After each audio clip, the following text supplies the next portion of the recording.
राज्यातील विविध रेल्वे प्रकल्पांसाठी 50% राज्य हिश्श्यासाठी आवश्यक निधी उपलब्ध करून देण्यात आला आहे। महाराष्ट्र अमृतकाल रस्ते विकास योजना 2025 ते 47 अंतर्गत राज्यातील रस्त्यांचा टप्प्याटप्प्याने विकास केला जाईल।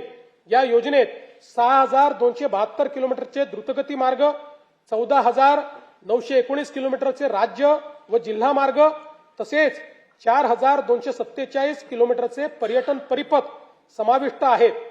ही योजना महाराष्ट्राला $5 ट्रिलियन अर्थव्यवस्थेकडे नेण्यासाठी महत्त्वाची ठरणार आहे। पवनार जिल्हा वर्धा ते पत्रादेवी जिल्हा सिंधुदुर्ग या शक्तीपीठ महामार्गाच्या कोल्हापूर व सिंधुदुर्ग जिल्ह्यातील सुधारित संरेखनास मान्यता देण्यात आली असून भूसंपादनाची कारवाई अंतिम टप्प्यात आहे। कल्याण जिल्हा ठाणे ते लातूर पर्यंत ग्रीनफील्ड द्रुतगती महामार्ग उभारण्याचे प्रस्तावित असून त्याच्या संरेखनाची कारवाई सुरू आहे। राज्यातील 1000 पेक्षा अधिक लोकसंख्या असलेल्या महत्त्वाचं आहे, राज्यातील 1000 पेक्षा अधिक लोकसंख्या असलेल्या गावांना कॉन्क्रीट रस्त्याने जोडण्यात येईल असे मी घोषित करत आहे। त्यासाठी एशियाई विकास बँकेच्या सहाय्याने 4500 कोटी रुपये किमतीचा कार्यक्रम राबविण्यात येणार आहे।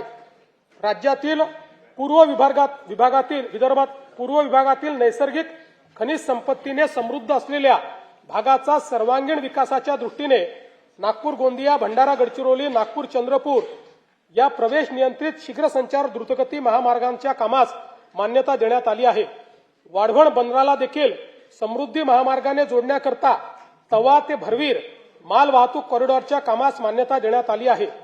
पुणे ते शिरूर हे 53 किलोमीटर लांबीचे 7514 कोटी रुपये किमतीचे उन्नत मार्गाचे काम मंजूर करण्यात आले आहे।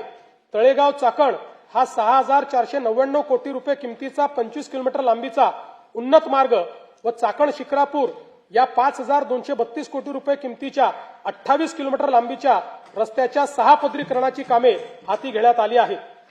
पुणे ते छत्रपती संभाजीनगर जलद व सुलभ प्रवासासाठी शिरूर ते छत्रपती संभाजीनगर या 192 किलोमीटर लांबीच्या 14886 कोटी रुपये किमतीच्या ग्रीनफील्ड महामार्गाचा प्रकल्प अहवाल तयार करण्यात येत आहे। छत्रपती संभाजीनगर विमानतळ ते वाळुंज MIDC दरम्यान उन्नत मार्गाचे काम 2 टप्प्यामध्ये करण्यात येईल।